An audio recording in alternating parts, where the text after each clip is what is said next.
네, 오늘 제목은 성령 충만한 공동체 하나님 나라의 현현이라는 제목입니다.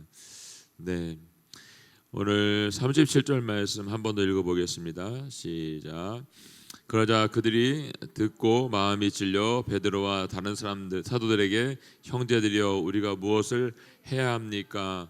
아멘, 아멘. 네, 오늘 말씀의 시작이 그러자라고 얘기하고 있습니다. 이 말씀은 앞부분에 있는 베드로의 설교의 내용이죠. 베드로가 담대하게 성령 충만하고 난 이후에 이스라엘 사람들에게 말하기 시작했습니다. 여러분이 아는 것처럼 나사렛 예수는 하나님께서 그를 통해 여러분 가운데 베푸신 능력들과 기사들과 표적들로 여러분들에게 증언하신 분이다. 그리고 예수는 하나님께 정하신 뜻과 미리 아심을 따라 내주하셨고 여러분은 법 없는 사람들의 손을 빌려서 그분을 어떻게 해요? 십자가에 못 박아 죽였다는 것입니다. 그리고 그분은 사로잡혀서 죽었지만 누구가 살리셨다고요? 하나님께서 살리셨습니다. 그리고 이 일에 대해서 우리 모두가 증인이다라고 말하고 있습니다. 그러면서 말하는 거죠. 이스라엘의 모든 집은 확실히 알아두어라. 여러분이 십자가에 못 박은 이 예수를 하나님께서 주와 그리스도가 되게 하셨습니다라고 말을 했습니다. 이 상황이 지금 보면 성령 충만을 받은 베드로가 군중들 앞에서 지금 이 이야기를 하고 있는 모습인 것을 볼 수 있습니다.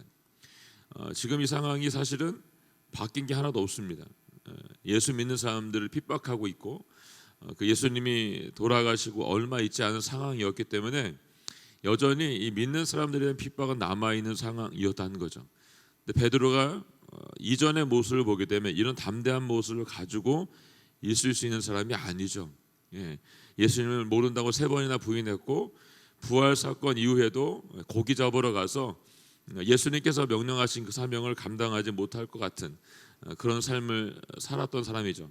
근데 예수님을 만나서 예수님께서 그에게 주신 명령 그것을 다시 듣고 난 다음에 성령 충만을 받고 난 다음에 베드로는 지금 이와 같이 바뀌어지게 된 것을 볼 수가 있습니다.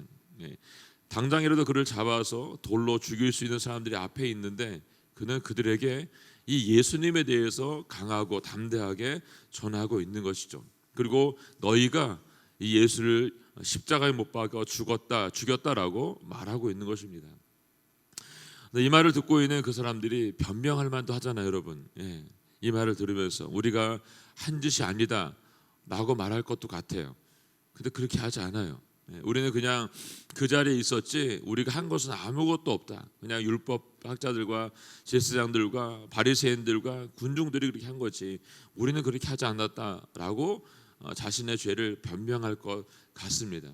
근데 변명하지 않아요. 오늘 보니까 그들의 마음이 오늘 보니까 찔렸다라고 이렇게 말하고 있습니다. 이 찔렸다고 하는 동사 카테니게산이라고 하는 이 동사는 어떤 뜻이냐면 때리다. 어떻게 때리냐면 격하게 찔려서 관통하다라는 뜻을 가지고 있습니다. 시편 109편 16절에는 이 카테니게산이라고 하는 뜻이 마음이 상한 자라는 뜻을 가지고 있는 걸 볼 수가 있습니다. 그러니까 베드로의 이 설교를 들은 사람들이 지금 자신 안에 이 마음의 염려와 양심의 가책이 심하게 들어와서 매우 심각한 상태에 빠져 있는 것을 말해주고 있습니다. 이 표현을 다른 표현으로 또 어떻게 쓰고 있냐면 말이 말발굽을 달리기 전에 팍 차잖아요, 여러분. 그럼 땅이 움푹 파이죠, 여러분. 지금 이들의 마음의 상태가 어떠냐면 땅이 팍 파여서 이 마음 안에 꽂혀서 남아 있는 그런 상태를 의미해서 보여주고 있는 것을 볼 수가 있습니다. 그들은 지금 굉장히 이 부분에 있어서 양심의 가책을 심하게 느끼고 있어요. 그러면서 말을 하는 거죠. 형제들이여 그럼 우리가 무엇을 해야 됩니까? 라고 이렇게 말하고 있습니다. 이 말은 여러분 누가복음 3장 10절에서 세례 요한에게 질문하고 있는 군중들의 이야기이기도 합니다. 3장 10절에 보게 되면 그러면 우리가 어떻게 해야 됩니까? 라고 말하고 있습니다. 세례 요한이 회개하라 천국이 가까이 왔다고 말하고 이 독사의 자식들아 라고 말하고 있는 소리를 들었던 그곳에 있는 군중들이 우리가 그러면 어떻게 해야 됩니까? 라고 말을 했다는 거죠. 그것에 대해서 세례 요한은 이렇게 대답을 했어요. 3장 11절부터 14절 말씀인데 제가 읽어드릴게요. 요한이 대답했습니다. 옷을 2벌 가진 자는 없는 자에게 나눠주라. 먹을 것이 있는 자도 그렇게 하라. 세리들에게는 세례를 받으러 와서 물었습니다. 선생님, 우리는 어떻게 해야 됩니까? 요한이 그들에게 말합니다. 정해진 것보다 더 많은 세금을 걷지 말아라.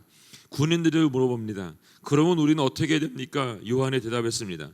강제로 돈을 뜯어내거나 거짓으로 고발하지 말아라. 너희가 받은 봉급으로 만족해라 라고 이렇게 말하고 있는 걸 볼 수가 있습니다. 군중들에게는 너희가 옷을 2벌 가지라고 한다면 한 벌은 나눠주고 먹을 것이 있으면 그 먹을 것도 나누며 살라고 말합니다. 세리들, 세금을 다르게 받고 있는, 자기가 받아야 될 세금 외에 또 다른 세금을 받고 있는 이 세리들에게는 뭐라고 말합니까? 여러분, 정해진 것 말고는 더 받지 말아라 라고 말하고 있는 거죠. 군인들에게는 너희가 강제로 뜯어내지 말아라, 돈을. 그리고 거짓말하지 말아라, 고발하지 말아라. 너희가 받는 봉급이 있다고 하면 그 봉급으로 족하게 살아라 라고 말하고 있는 것이죠. 네. 지금 이 사회가 여러분 오래전부터 이 부분에 있어서 사실은 병들어 있는 사회이죠. 우리나라 같은 경우는 자기가 받는 공직사들이 그 봉급 외에 다른 것을 받고 있기 때문에 지금 썩을 대로 썩어 있는 정치, 경제, 심지어는 작은 단체 안에도 여러분 이런 일들이 벌어지고 있는 것들을 볼 수가 있습니다. 그들은 모두 지금 이 말씀을 들으면서 찔려하고 있는 이들처럼 찔리면서 이렇게 고백해야 되는 게 맞는 것이죠. 우리가 무엇을 해야 됩니까? 라고 하는 죄책감 가운데 이 말을 선포하는 게 맞다는 것이죠. 또한 그들에 대한 이 죄책감은 또 무엇입니까? 자신들이 유일한 소망이었던, 그리고 오랫동안 고대하며 기다렸던 그 메시아, 그분을 그들이 스스로 배척하였다는 것입니다. 그냥 배척한 것만이 아니라 군중들과 함께 그분을 십자가에 못 박혀 죽었다는 것을 깨닫게 됐다는 것입니다. 이것을 깨닫는 순간 어떻게 됐어요? 몸소리가 치게 되는 거죠. 야, 우리의 손으로 내가 그분을 십자가에 못 박았구나. 내가 그렇게 기다리고 기다렸던 메시아가 왔는데 그분을 내가 저 십자가 위에서 달아 죽였구나 라고 한 죄책감 가운데 빠져 있는 것을 볼 수가 있습니다. 그래서 그는 지금 필사적으로 부르짖고 있는 거예요. 어떻게 하면 우리가 구원을 받을 수 있습니까? 우리가 무엇을 해야 됩니까? 라고 지금 도움을 요청하고 있는 것을 볼 수가 있습니다. 이 일에 대해서 베드로 사도는 이렇게 말하죠. 38절 말씀 함께 읽겠습니다. 시작. 이때 베드로가 대답했습니다. 회개하십시오. 그리고 여러분의 죄를 용서받기 위해 예수 그리스도의 이름으로 여러분이 각각 세례를 받으십시오. 그러면 여러분이 성령의 선물을 받게 될 것입니다. 아멘. 네. 베드로는 말합니다. 먼저 회개해라. 그리고 세례를 받아라. 죄사함을 받아라. 그리고 성령을 받아라 라고 말하고 있습니다. 이것이 그들에게 주어진 약속인 것을 알려주고 있죠. 39절 말씀 읽겠습니다. 39절 말씀 시작. 이 약속은 여러분과 여러분의 자녀와 먼데 있는 모든 사람 곧 주 우리 하나님께서 부르시는 모든 사람들에게 주신 것입니다. 아멘. 네. 회개하고 세례받고 죄사함을 받고 성령 충만함을 받는 것, 이것이 여러분들에게 주어진 약속이라고 말하고 있습니다. 예수님께서 주어진 약속이고 선지자 요엘이 예언한 약속이며 죄사함과 성령의 은사를 포함하고 있는 이 충만함에 대한 약속인 것을 포함한 것을 볼 수가 있습니다. 이 약속이 누구에게 전해지냐면 여러분, 지금 말하고 있는 너희들과 너희들의 자녀들에게 주어진 약속이고 먼데 있는 마르칸이라고 하는 이 말은 시간적인 의미보다는 공간적인 의미로 먼 나라에 흩어져 있는 디아스포라 유대인들과 이방인들을 포함해서 말하고 있는 걸 볼 수가 있습니다. 그들 모두에게, 이곳에 속한 모든 사람들에게, 주 우리 하나님께서 부르시는 모든 사람들에게 주어진 약속, 회개하고 세례받고 죄사함을 받고 성령 충만을 받아야 하는 이 약속을 너희에게 선포했다라고 말하고 있습니다. 그래서 베드로가 말하는 거죠. 이 사악한 세대로부터, 예수 그리스도의 십자가에 못 박은 저들 패역한 세대로부터 너희가 구원을 받아야 된다고 말하고 있습니다. 그러면서 다른 여러 가지 말들로 역사적인 사실과 증거들을 가지고 그리고 예수님이 부활하신 습관의 확증을 가지고서 그들에게 권하여서 말하고 있는 것입니다. 그러면서 베드로가 이렇게 말합니다. 41절 말씀이죠. 함께 읽어보겠습니다. 시작.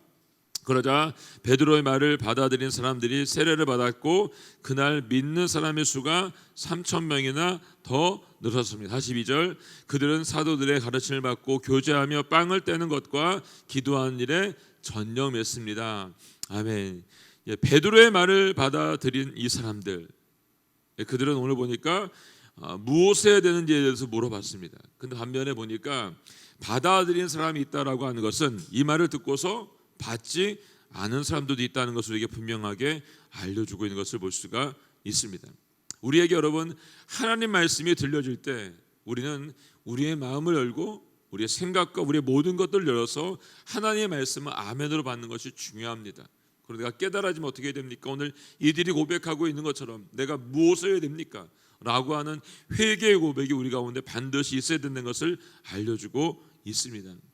이 말을 들었던 이 세례를 받고 변화되었던 사람들을 보니까 약 3,000명이나 더 늘어났다라고 말하고 있는 것을 볼 수가 있습니다. 세례 받은 사람이 이날 3,000명이었다라는 표현을 쓰고 있는 것이죠. 여러분 오늘 이 말씀을 들으면서 우리가 첫 번째 기도하기 원하는 것은 오늘 하나님 아버지 우리가 이 말씀을 들을 때에 우리의 귀도 열어지게 하시고 마음도 열어지게 하여 주셔서 우리의 마음의 밭이 옥토밭 좋은 밭이 되게 하여 주셔서 우리가 주의 말씀을 듣고 그 말씀대로 순종하고 살아가며 회개하는 역사가 우리 가운데 일어나게 하여 주십시오. 이 기도가 오늘 우리 가운데 있기를 원합니다. 그들이 사도들의 이 가르침을 갖고 난 다음에 어떻게 했습니까? 교제하며 빵을 떼는 것과 기도하는 일에 전념했다라고 말하고 있습니다. 회개한 하나님의 공동체의 성도들은 어떻게 했습니까? 함께 모였다고 말하고 있습니다. 그리고 교제했다고 말하고 있습니다. 그리고 말씀을 함께 나누고 배웠다라고 말합니다. 그리고 또 하나 기도를 전심으로 다해서 주님 앞에 드렸다라고 말하고 있는 걸 볼 수 있습니다.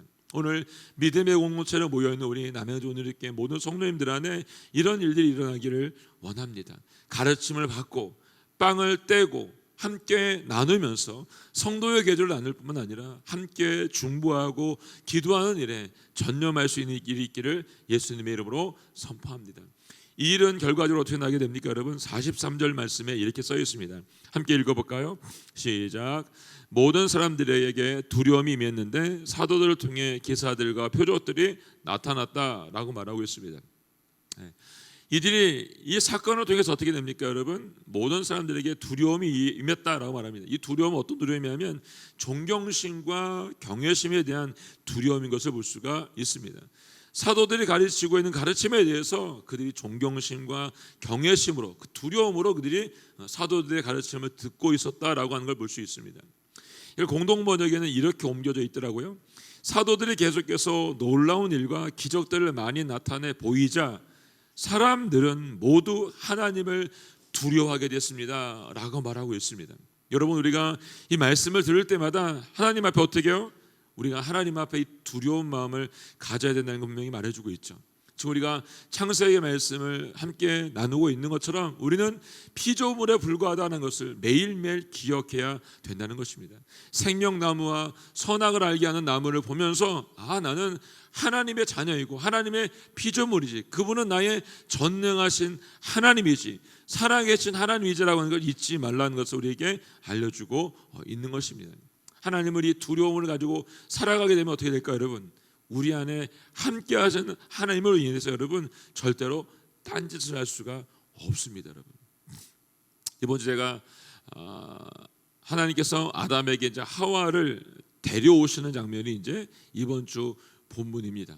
창세기 2장 14절 이후의 말씀이 그 말씀인데 여러분 17절 이후의 말씀이죠.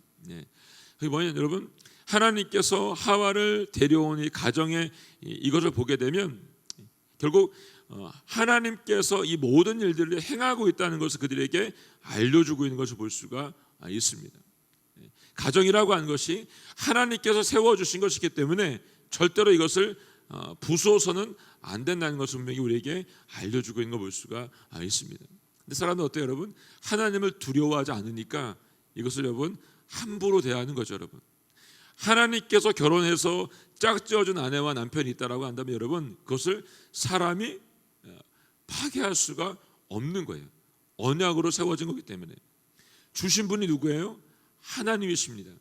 갈빗대를 뽑아가지고 하와를 만들어서 여러분 아담 보고 와서 보라고 한 게 아니고 여러분 아담에게 그것을 만드는 과정을 보면서 하와가 이렇게 이쁘다라고 보여준 것이 아니고 여러분 깊이 잠들게 한 다음에 여러분 아담에게 하와를 데리고 와서 주셨던 걸 볼 수 있습니다.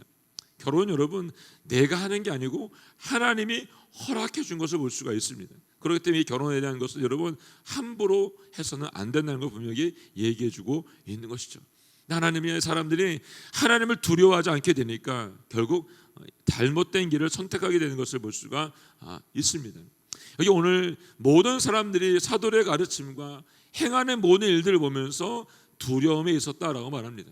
우리 모두에게 오늘 말씀을 들으면서 하나님께서 행한 일들을 보면서 그 주님을 두려워할 수 있는 은혜가 있기를 예수님의 이름으로 선포합니다.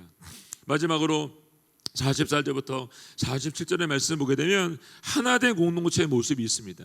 새 시대를 열고 있는 공동체의 모습이 담겨져 있는 걸 볼 수가 있습니다. 함께 한번 읽어보도록 하겠습니다. 시작. 믿는 사람들이 모두 함께 모여 모든 물건을 함께 쓰며 재산과 소유물을 팔아 각 사람에게 필요한 대로 나눠 주었습니다. 그리고 날마다 성전에서 한 마음으로 모이기를 힘쓰고 집집마다 빵을 떼면서 기쁨과 순수한 마음으로 음식을 나눠 먹었습니다. 그리고 하나님을 찬양하고 사람들로부터 칭찬을 받아 주께서 날마다 구원받는 사람들을 더하게 하셨습니다. 아멘. 네. 이 하나된 공동체의 모습은 어떻습니까? 믿는 사람이 모두 함께 모여서 모든 물건들을 함께 썼다고 말합니다. 그리고 재산과 소유물을 팔아서 각 사람들 각자에게 필요한 대로 나눠주며 썼다라고 말하고 있습니다. 또한 날마다 성전에 한 마음으로 모여서 힘쓰며 얘기했다고 하고 집집마다 어떻게 했습니까? 돌아다니면서 빵을 떼면서 기쁨과 순수한 마음으로 음식을 나눠 먹었다라고 말하고 있는 것입니다. 그들은 여러분 삶의 예배와 함께 이 공적인 예배를 조화롭게 드리고 있는 것을 볼 수가 있습니다. 우리가 모여서 함께 예배하고 있는 이 공적 예배뿐만 아니라 그들이 삶의 현장에서 드려지고 있는 삶의 예배, 나눔의 예배 또한 아름답게 드려지고 있었다는 것을 얘기해 주고 있는 것이죠. 우리가 지금 여기서 드려지고 있는 공적 예배를 마치는 것이 아니고 여러분 우리 삶의 현장에서 내가 만나는 그곳에서 여러분 삶으로 또한 예배를 드려야 되는 것이 맞다라고 얘기해 주고 있는 것입니다. 그러므로 인해서 하나님의 사람들이 어떻게 살아내고 있고 그걸 통해서 세상이 그들을 보고 있는 것을 오늘 얘기해 주고 있죠. 어떻게 말하고 있습니까? 사람들로부터 그들이 칭찬을 받고 있다라고 말하고 있습니다. 그리고 날마다 구원받는 사람들의 수가 더 늘어나게 됐다라고 말하고 있습니다.